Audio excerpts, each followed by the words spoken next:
Okay, we're back, and the book has been heat dried in the heat press under pressure. So everything's done. The wrap is dried. Now, the question some people have been asking is how much time has transpired. Exactly 20 minutes in the heat press since the last clip that you just saw.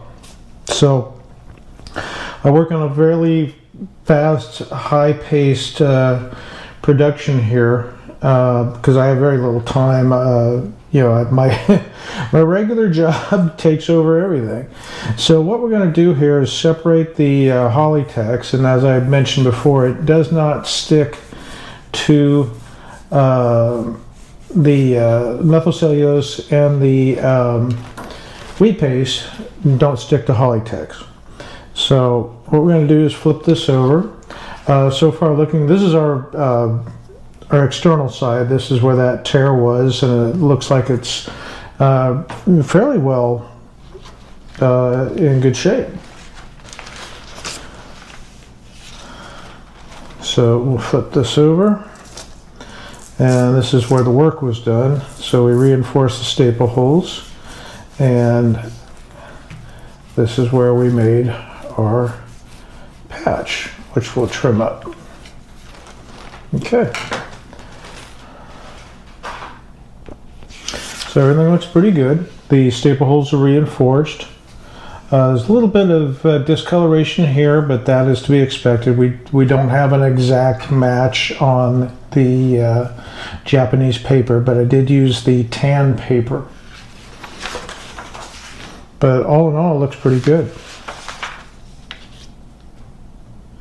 The whole book is here. I have all of the wraps. I'm going to gently see if I can lift an edge here. I've got the cover we saw done in the last chapter. It was 3 pieces, and now miraculously it's back into one giant wrap. There are filler pieces to compensate for the stuff that was missing. And then we move on to our first wrap, which we had to do some fairly extensive repairs here and all down the spine, because this is the piece that was originally attached to the cover. So we had to get all the pieces back, put them in here, seal the spine up, because this is the first wrap. It's one of the most important ones, as well as the center wrap. So all in all, I'm happy with everything. Now these pages were they were deacidified. The whole book was deacidified, and then we also did the blue light treatment on all of it. The colors are great. I'm really happy with the vibrancy. We lightened the dark tanning. That's all gone, and more importantly, we did everything evenly. So everything matches. So I'm happy. This is a very, very thick book. I'm not sure the wrap count, but it's significant. I had to do a whole bunch of wraps through here. So now we are at the stage where we are ready for reassembly of the book. So I'm going to go ahead and start the process of that. I'm actually not going to show a lot of it once we get the staples in place. Getting the staples in place is a real struggle. I have some other videos that show how I do it. Everybody has to develop their own technique. It's not an easy chore, people. I mean, it's actually quite difficult.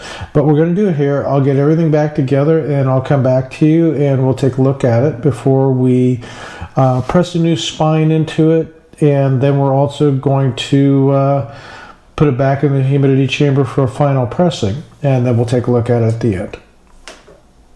Okay, after a lot of 4-letter words were used, it's taken me about an hour to get the staples and the alignment just right, but I do have the original staples in. They were clean. They're nice. You probably can't see them too much in the cover, but they have the nice patina. Everything looks really, really great. Flip them over. Nice folds right in their original spots.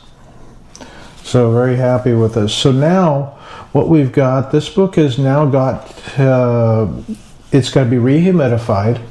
You know, this is, like I said, there's just many pages. This is a nice thick book. So it's going to go in the humidity chamber for a little while. And once I'm satisfied that there's enough moisture in the pages, we're going to go ahead and press a new spine. And because if we do it, if there's not enough moisture in it and we press the new spine, we take the chance of popping the cover and all the repairs that we did. I mean, this one was one of, you know, the more extensive books that we've done for the channel. There's so much work that went into this cover. I just don't want to take the chance of pulling these staples through. So humidity, get everything nice and set, and then we're going to press it probably not once but twice, maybe 3 times. We'll see. We'll get it nice and smooth. I want a nice smooth cover. Everything's good. I want all the pages, any wrinkles that might be into these pages gone. So we'll get this done and we'll come right back. Well, here we have it, our completed Pep Comics number 3. So if you remember, we had extensive tape that came off. The cover was in 3 pieces. It was, all the tape was removed and all the repairs that were done.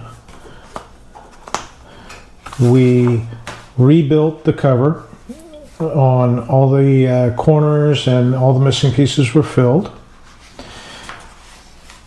This was in 2 pieces, and the back half of the cover was also in 2 pieces. Now we have a nice tight spine. We still have this crease down the center of the cover, which was a binding mark, I'm fairly certain, where they tied a string around the bundle of comics, you know, back in the day. The book, every single page was inspected and treated, and everything was covered with deacidification treatments. Like I said, everything looks nice and tight, and these pages are amazing. They're nice, soft. The colors are absolutely brilliant. I'm very happy with everything. There's a lot of pages in this book, so this one took quite a bit of time. Here we have the center of the book. And I'm always happy when the fold of the book falls right on the staple lines. The staples are nice and tight. Beautiful bronze patina to the staples. See if I lift this up and show you on the camera maybe a little bit. So I'm looking forward to getting this submitted. We'll see what kind of conserved grade this comes back. I am going to put notes in with this book, detailing everything. I'm still torn on whether that has any effect at CGC, but the way I look at it, it can't hurt by adding them in. So there you have it. So I'm really happy about this book and the way it came out.